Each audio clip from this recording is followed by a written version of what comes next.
En el presente trabajo hablaremos de la capacidad de testar y de recibir por testamento, ya que es la aptitud que requiere una persona para otorgar un testamento válido. La capacidad de testar es un atributo de las personas físicas, no así de las personas jurídicas. Asimismo, si bien el testamento es un acto entre vivos para producir efectos jurídicos de la muerte de quien lo suscribió, la capacidad requerida para otorgar es diferente de aquella exigida para celebrar actos jurídicos en general. Podemos decir, y sin temor a equivocarnos, que en principio el derecho es más exigente en esta materia, dada la importancia particular que reviste la transmisión de bienes mortis causa.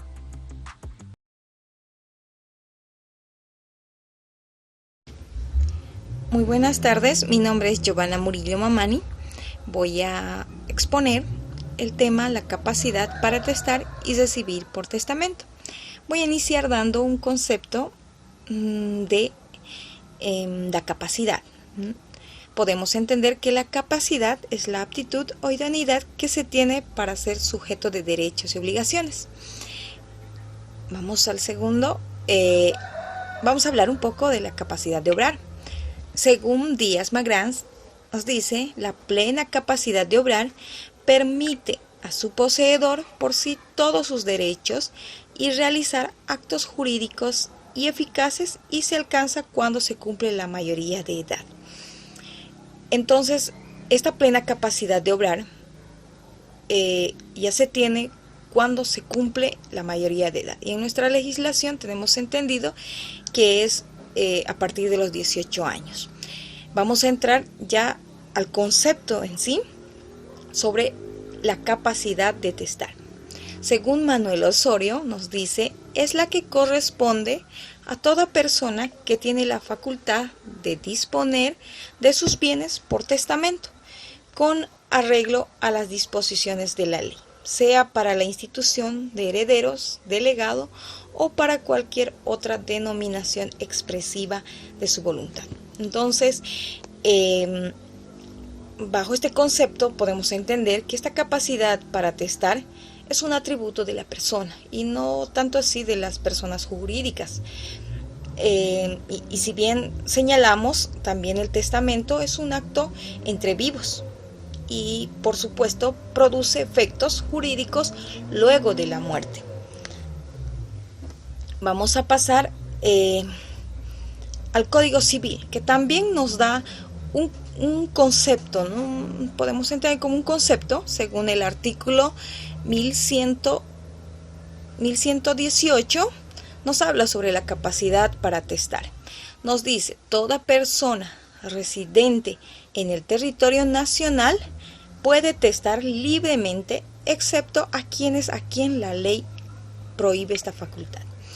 Entonces, según este artículo que nos da el Código Civil, toda persona que ya sea resida en uno u otro departamento dentro del territorio nacional está libre, ¿no? Libre de testar, siempre y cuando, claro, hay prohibiciones en la ley y estas tiene que regirse en cuanto a la ley, ¿no? Vamos a ir continuando. Pasando al punto 1.1, apreciación. Vamos a dar una apreciación que también el Código Civil en su artículo 1120 nos habla en cuanto a la apreciación, ¿no? La calificación de la incapacidad. Para calificar la incapacidad de testar, se atiende únicamente al tiempo en el que ha sido otorgado, ¿no?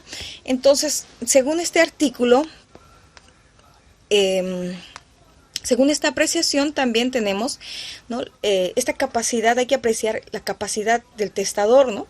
Al momento, en el tiempo, ¿no? En el tiempo, en el sujeto, en el momento que ha otorgado el testamento.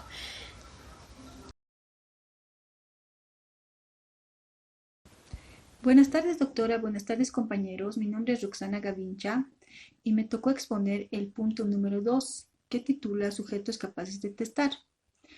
Bueno, en este subtítulo vamos a hablar del artículo 1118 que nos indica quiénes son capaces de testar. Este artículo, con un carácter de generalidad, precisa que toda persona residente en el territorio nacional puede testar libremente, excepto aquellas a quienes la ley prohíbe esa facultad. Capacidad para testar es la regla y la incapacidad la excepción. O sea que todas las personas gozan del derecho de testar. En el ámbito del derecho sucesorio, esa capacidad es más amplia con relación a otros institutos que conforman el derecho civil. Esa distinción emerge de la misma ley cuando establece que son capaces de testar las personas que han llegado a la edad de 16 años. Eso nos tiene que quedar muy en claro, que solo las personas que han cumplido la edad de 16 años pueden llegar a hacer su testamento, un testamento. Esta previsión legal nos conduce a la idea inequívoca de que la persona humana adquiere la aptitud de discernimiento, de razonamiento lógico al arribar a esa edad biológica, hecho natural, que eso nos tiene que dar a entender que a esa edad incluso los adolescentes llegan a una madurez física, una madurez mental, para disponer por testamento sobre sus derechos patrimoniales y extrapatrimoniales válidamente. Capacidad para testar resulta distinta a la capacidad en general de obrar, que se alcanza con la mayoría de edad. Eso nos tiene que quedar muy en claro, que la capacidad para testar es muy diferente a la capacidad de obrar. Dicho en otras palabras, los sujetos capaces de testar son todas las personas que gozan del derecho de testar a los 16 años, sin entrar en un conflicto de confusión con la capacidad de adquirir derechos civiles, ya que esto conlleva con la mayoría de edad de las personas, que es a los 18 años, como habíamos mencionado anteriormente. Ahora vamos a hablar del subtítulo 2.1, particularidades de la capacidad para testar. La capacidad como el contenido, la substancia de la personalidad. La capacidad como grados a diferencia de la personalidad. Y ahí hablamos de la capacidad jurídica. Se la adquiere en el momento del nacimiento, con vida, aplicando la teoría de la vitalidad. Y capacidad de obrar se la adquiere en el momento en que se cumplen los 18 años. En materia testamentaria no se aplica esas reglas, no se aplica la capacidad de los actos jurídicos. La capacidad jurídica y la capacidad de obrar se manifiestan en un solo momento. Cuando se habla de la capacidad para testar, se habla de la capacidad de ejercicio, es decir, de la aptitud para realizar, materializar, y no de la capacidad jurídica. La otra particularidad muy importante de la capacidad para testar es que solo tienen capacidad para testar las personas naturales, pero no así las personas colectivas, que se ha explicado hace un momento. Entonces, solo las personas naturales pueden testar, no las personas colectivas. Eso también tenemos que tener muy bien claro. Finalmente, una particularidad fundamental es que en materia de capacidad para testar, algunas veces el legislador opta por una solución diversa, porque algunas veces no es tan estricto respecto a la capacidad de los actos jurídicos. Para realizar un acto o negocio jurídico, inter vivos exige la mayoría de 18 años. Pero en cambio, para testar, como hemos visto en la regla del artículo 1119 del Código Civil, solo 16 años. Y voy a pasar a leer el artículo 1119 del Código Civil, que indica: artículo 1119. Incapaces de testar. Están incapacitados para testar. Y dice 1. Los menores que no han cumplido la edad de 16 años. 2. Los interdictos. Inciso 3. Quienes no se hallen en su sano juicio por cualquier causa al hacer el testamento. Inciso 4. los sordomudos y los mudos que no sepan o no puedan escribir. Buenas tardes, compañeros. Buenas tardes, doctora. Mi nombre es Heidi Paza. Yo voy a hacer el subtítulo 3, sujetos incapaces de testar, acorde al artículo 119 del Código Civil, que dice: están incapacitados para testar los menores de 16 que no han cumplido los 16 años. 2. Los interdictos. 3. Quienes no se hallen en su sano juicio por cualquier causa al hacer el testamento. 4. Los sordomudos y los mudos que no sepan o no pueden escribir. Los menores que no han cumplido los 16 años al momento de testar están impedidos para hacer el testamento en razón de que el testamento es un documento revocable que solo surte efectos al momento de que fallece el individuo. En el caso de un menor de 16 años, cuando empieza a hacer un testamento de manera tan joven, puede estar haciendo liberalidades que no le corresponden, afectando su patrimonio en el futuro. Por ejemplo, ceder propiedades a favor de algún pariente que le haya pedido el favor de prestarle un documento o prestarle una propiedad, pero con la posibilidad de grabarla o ser digamos, una liberalidad que afecte al menor a futuro.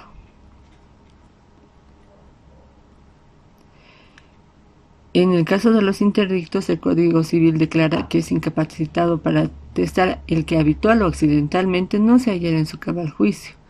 La interdicción debe ser hecha legalmente con todo el procedimiento que se realiza, en razón de que la persona interdicta se le considera que no tiene la voluntad plena y consciente para realizar un testamento. En el punto 3 tenemos a quienes no se hallan en su sano juicio por cualquier causa al hacer el testamento. El Código Civil lo incapacita para otorgar testamento tanto si es habitual como de manera accidental, de donde resulta que es necesario que el otorgante esté en su sano juicio. Quiere decir que no tenga alguna incapacidad como estar drogado o alcoholizado al grado de que su voluntad esté viciada.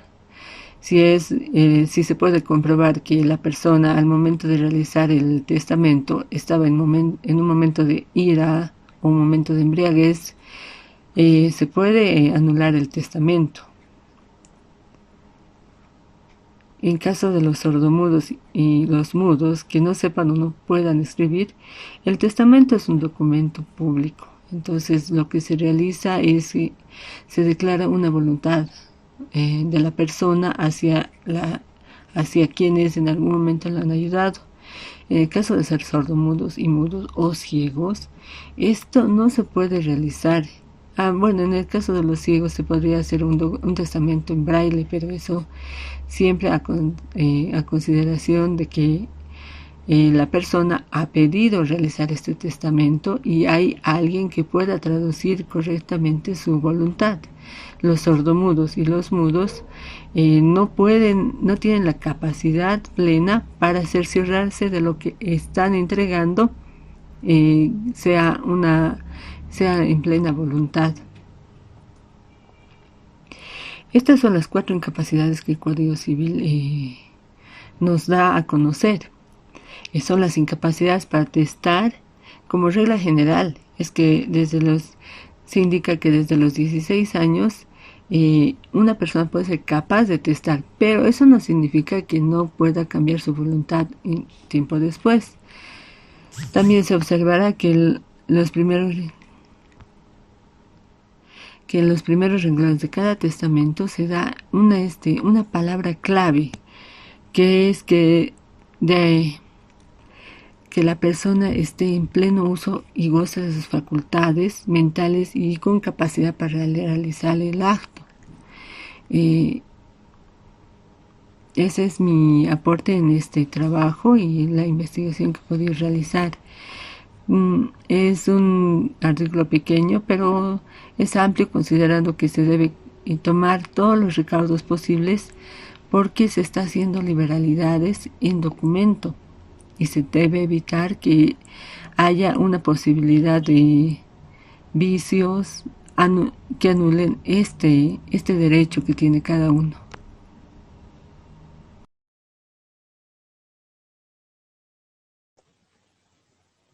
Continuando con la exposición, vamos a abordar un tema muy importante también que tiene que ver con la calificación de la capacidad. Para ello vamos a mencionar algunas características que se requieren para este ejercicio. ¿Qué es la calificación de la incapacidad? Vamos a establecer lo siguiente. Si comprendemos que la capacidad para suceder es la aptitud legal para recibir la herencia del cujus, la incapacidad no es otra cosa que la falla de esta aptitud. Tomando en cuenta este artículo 1119 del Código Civil, también hace referencia a algunas características que impedirían la capacidad para realizar el acto jurídico de testar a favor de otro bajo las siguientes características. Un menor de edad que no haya cumplido los 16 años no estaría calificado para realizar ese ejercicio jurídico. De la misma forma, los interdictos o quienes en el momento en el que estén ejerciendo este derecho no se hallen en su sano juicio por cualquier causa. O simplemente también los sordomudos y los mudos que no sepan o no puedan escribir. Ya en el artículo 1120 del Código Civil señala y establece claramente que para calificar la capacidad de testar se atiende únicamente en el tiempo en el que se otorga el testamento. Es decir, este acto jurídico tendrá un análisis profundo en el momento en el que el cujus o la persona que está realizando el testamento se debe analizar si verdaderamente ha estado con todas las facultades necesarias para testar. ¿Qué es la calificación de incapacidad? Se la toma o se la considera con precisión que en el momento en que el testador o la fecha en el que está redactando dicho testamento estaba o no en su sano juicio, se encontraba o no con la plenitud y sus facultades intelectivas. Es decir, los autores al mismo tiempo señalan que en casos particulares que se traten de personas de interdicción que han sido declaradas judicialmente, no existe mayor problema en demostrar dicha incapacidad. Pero esto debe de apegarse fundamentalmente a una resolución, permitiendo lo cual que el acto jurídico quede anulado si en el caso fuese de que se ha determinado que del testamentario haya sido una persona interdicta. En cambio, cuando no existe una declaratoria de incapacidad o de entender este acto jurídico y que se pretende de alguna forma inhabilitar el testamento, necesariamente se debe requerir a todas las formalidades probatorias idóneas que franquee la ley para impugnar dicho testamento. En todo caso, únicamente la incapacidad del testador será determinado mediante una resolución o una sentencia que declare la incapacidad del otorgante, ¿de acuerdo? En cambio, Francisco Messineo refiere que tratándose de un interdicto que hubiera otorgado un testamento durante un intervalo de lucidez o un intervalo de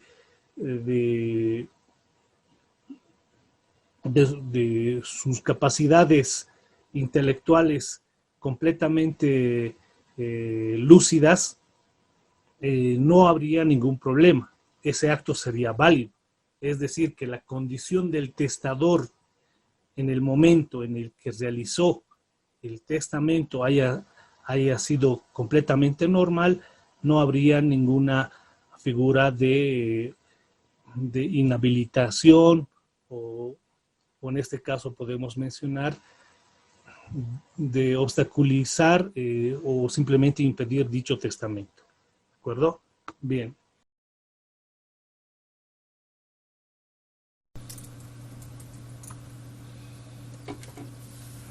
La capacidad para recibir por testamento.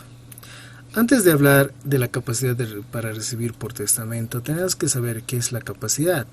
Primero, la capacidad jurídica es la adquisición de nuestros derechos y obligaciones civiles, como pueden ser la celebración de actos jurídicos, nuestro derecho a votar, etcétera, ¿no? Y se los adquiere con la mayoría de edad, que en nuestro país es a los 18 años de edad, ¿no? Y tenemos que también diferenciar la capacidad jurídica con la capacidad sucesoria, ya que la capacidad sucesoria, los sujetos capaces para testar, son todas las personas que gozan del derecho de testar a los 16 años, sin entrar en un conflicto de confusión con la capacidad de adquirir derechos civiles, como ya lo habíamos dicho anteriormente, que se conlleva con la mayoría de edad de las personas, que es a los 18 años de edad, ¿no?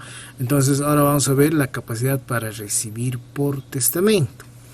Solamente las personas que poseen capacidad para disponer de sus bienes también tienen la capacidad de aceptar la herencia, ¿no? Entonces, como decíamos, tal como lo habíamos indicado anteriormente, solamente estas personas que ya tienen ese derecho, que ya adquieren la facultad de testar a los 16 años, ellos también pueden recibir la herencia, pero no solamente estos, ¿no? Entonces, también pueden recibir la herencia o aceptar la herencia los menores de edad, los incapaces o los interdictos, ¿no? Pero estas personas pueden aceptar la herencia precisamente por el medio de sus representantes legales. Consiguientemente, únicamente las personas mayores de edad pueden aceptar válidamente una herencia, ¿no? Una herencia, si es que las mismas no tienen ninguna incapacidad mental.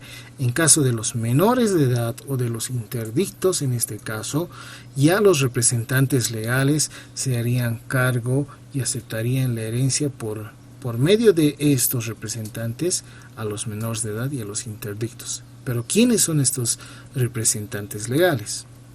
Por excelencia, los representantes legales de un menor de edad son los padres de familia, pero cuando éste carece de padres de familia por muerte de ellos, entonces en este caso de los menores adquieren un tutor, ¿no? Entonces puede ser un tutor o dos tutores, ¿no? Entonces el representante legal de los menores de edad son los tutores. Y ahora, de las personas interdictas, los representantes legales ya llegarían a ser los curadores, ¿no? Ahora hablemos de lo que es la libertad para aceptar la herencia y su capacidad. La libertad para aceptar la herencia es un acto íntegramente libre y espontáneo, pues siendo que varios herederos, unos pueden aceptar la herencia, otros tal vez pueden renunciar a ella, unos pueden aceptar en forma pura y simple y otros pueden aceptar la herencia con beneficio de inventario. Y para tener dicha libertad para aceptar esta herencia, tiene que haber o tiene que existir la capacidad para poder recibir este legado, ¿no? Entonces, el heredero o legatario debe tener la capacidad para poder recibir esta herencia tal y como está escrita en el artículo 1121 de nuestro Código Civil Boliviano, que nos dice en su parágrafo número 1 que nos indica que toda persona puede recibir por testamento, excepto si está desheredada o es incapaz o indigna para este efecto. En este caso ya llegaría a aceptar la herencia a través de sus representantes legales, si es que no es desheredado o es indigno, ¿no? Porque la indignidad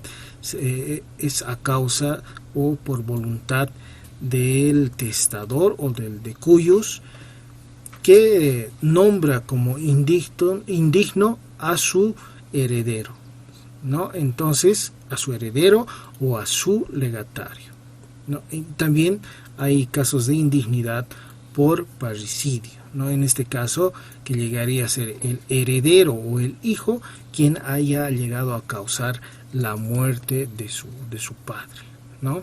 Entonces, ahora, en su parágrafo número 2, el artículo 1121 nos dice también que pueden también ser herederos los hospitales, las casas de beneficencia, las instituciones o personas colectivas, si no se hallan prohibidas por ley, o sea que estén legalmente constituidas estas personas jurídicas. Ya pueden ser, como decía, hospitales, pueden ser albergues, pueden ser orfanatos, toda aquella institución jurídicamente establecida que otorgue beneficios a nuestra sociedad, ¿no? Y también podemos decir que para recibir la herencia por testamento, a los que no tienen una existencia real o natural, al encontrarse simplemente concebidas o en estado de gestación, estas personas y este ser ya puede aceptar la herencia simplemente con el hecho de haber sido concebidos o estar en estado de gestación.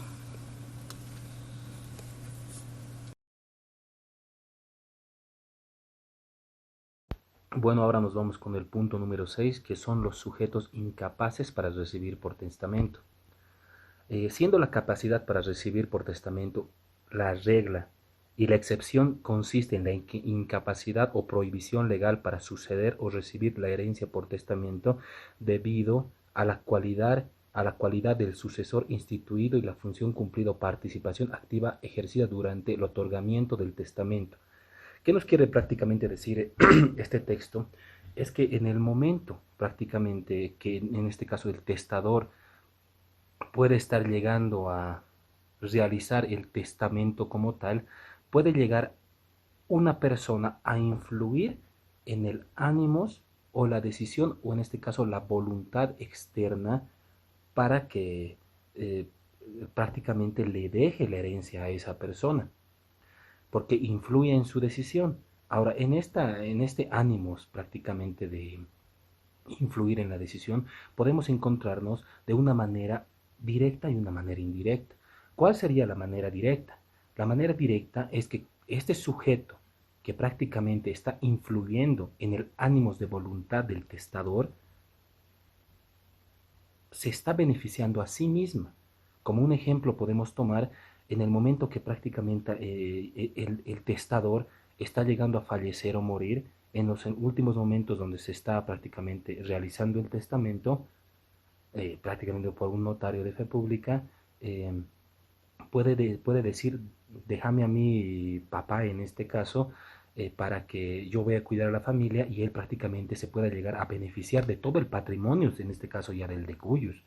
Sin embargo, de una manera indirecta, vendría a ser que este mismo hijo llegue a influenciar al de cuyos o al testador, no haciéndolo de una manera directa, déjame a mí, sino de una manera indirecta, que prácticamente podría ser dejarle a su hijo, en este caso al nieto del de cuyos, o a su cónyuge que vendría a ser su esposa. Eso vendría a ser de una manera indirecta. Sin embargo, definimos también algunas clases de los sujetos que están prohibidos a recibir, recibir por testamento.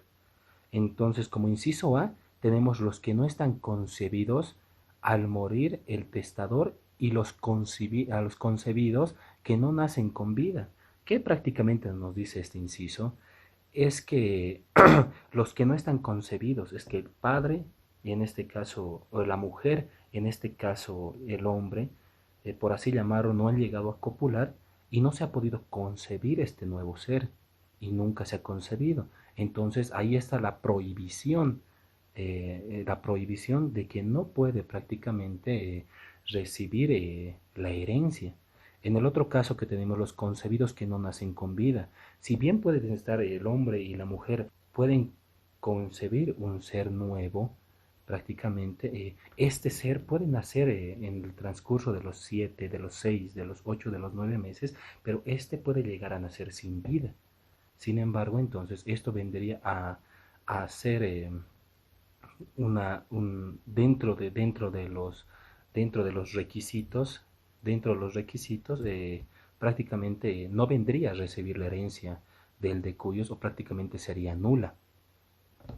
En el inciso B podemos tener las personas excluidas de la relación sucesoria mediante sentencia judicial ejecutoriada, como son los desheredados y los indignos.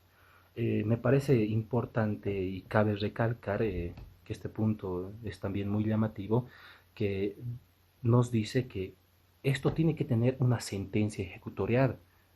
O sea, nos está diciendo que ya se ha instalado un proceso y se ha salido, ha salido una sentencia judicial o en este caso una decisión del juez, pero que ya está plasmada. En este caso vendríamos a reflejar, en este caso de nombrar a un hijo indigno. Pero ¿qué nos quiere referir al mencionar un hijo indigno? ¿O cómo sucede esto? Entonces prácticamente nos remitimos al artículo 109 del Código Civil, donde nos coloca ciertos parámetros o ciertos requisitos o ciertos incisos para ser declarado un hijo indigno. Claro, vendría a ser otro tema, pero es muy importante recalcar que para ser declarado tal vez o iniciar un proceso de indignidad hacia un hijo, tendría que este hijo indigno tendría que atentar directamente con la vida de su progenitor. En este caso, atentar contra la vida y contra la salud y con su integridad física de esta persona. Entonces, al decir esto, estamos diciendo que este hijo, o en este caso, esta persona que pueda llegar a atentar contra la vida prácticamente que en un futuro le puede dejar una herencia, el testador lo puede declarar como un hijo indigno por atentar contra su vida o contra la salud. Entonces prácticamente esto vendría a ser algo muy importante recalcar para que un hijo sea declarado indigno. Entonces cabe recalcar que esto es muy importante.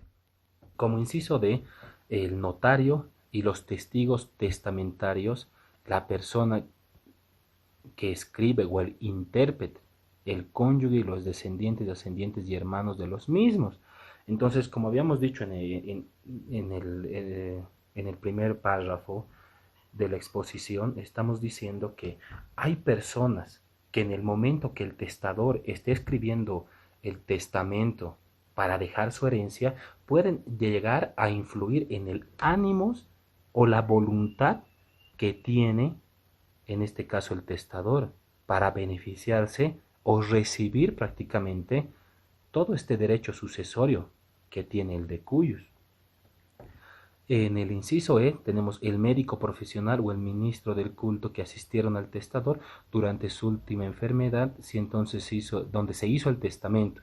En este inciso cabe recalcar porque cuando una persona está dejando el testamento tenemos que tener prácticamente un profesional abogado, en este caso un notario de fe público que dé validez legal a este documento, pero también en el momento que prácticamente el testador está dejando sus ánimos de voluntad, puede estar presente, ya sea un padre, ya sea un pastor, y estos lleguen a influir en la decisión del de cuyos para que prácticamente a ellos mismos les esté dejando por herencia un cierto patrimonio.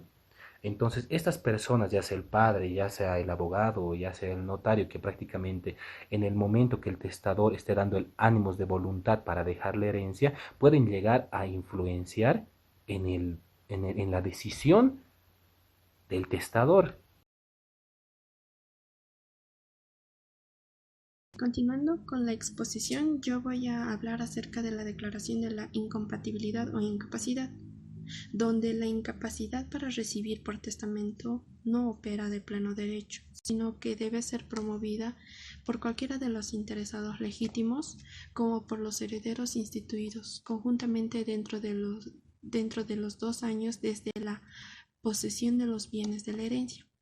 La declaración se la debe tramitar judicialmente por la vía ordinaria, pudiendo el juez dictar la sentencia declarativa de la nulidad por la incapacidad para recibir la herencia.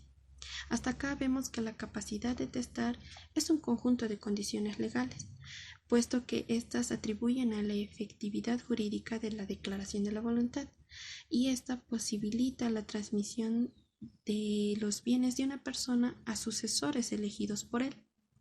Observamos que es un atributo inseparable de la persona, una cualidad esencial y exigible, pues vemos que cualquier persona puede testar libremente, excepto aquellas a quienes la ley prohíbe estas facultades.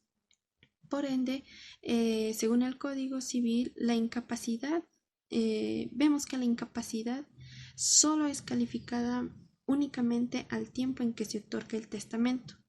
Igualmente a la persona a quien recibe a través del testamento. Tiene sus excepciones, como por ejemplo ser indigna para ese efecto.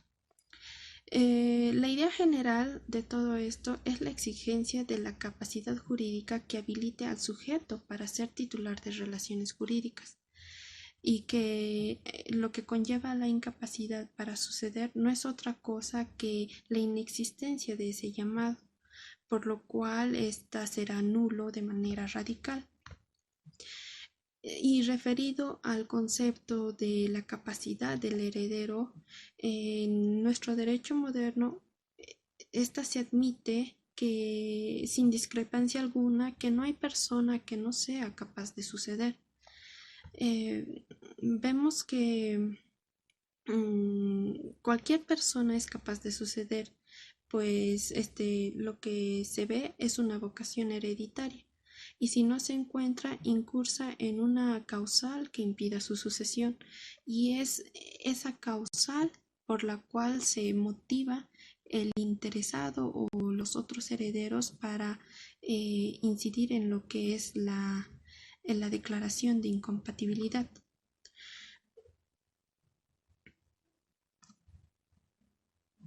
Continuando, vamos a hablar sobre la prescripción de la acción, que está citado en el Código Civil en su artículo 1125, Declaración Judicial de la Incapacidad. Parágrafo 1. La declaración judicial de incapacidad debe promoverse por el interesado legítimo dentro de los 2 años de los bienes, si es que el otro contratante obró de buena fe. El incapaz, en todo caso, resarcirá a los otros herederos por los daños causados. Bien, aquí vemos que si el interesado legítimo no ha accionado oportunamente la declaración judicial de la incapacidad, prescribe el derecho a la impugnación, determinando la consolidación del vicio o la anormalidad de la sucesión. En todo caso, al final se indica que el incapaz estará obligado a resarcir a los otros herederos por los daños causados. Vemos que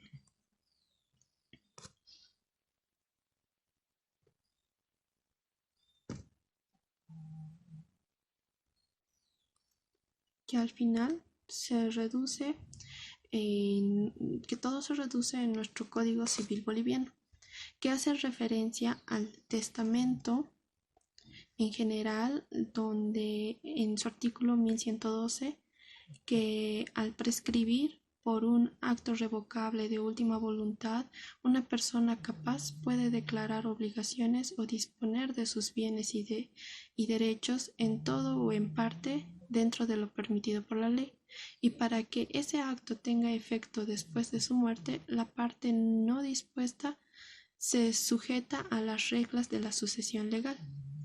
Recogiendo todo lo importante del concepto, se habla de que la persona que tenga capacidad, tal y como lo señala el artículo 1118, toda persona residente en el territorio nacional puede testar libremente, excepto aquellas a quienes la ley les prohíbe esta facultad. De la misma manera como antes había dicho que para calificar la incapacidad de quien recibe por testamento, se atiende esto únicamente al tiempo en que se otorga el testamento y que en todo caso, según el derecho moderno, se admite que no hay persona que no sea capaz de suceder.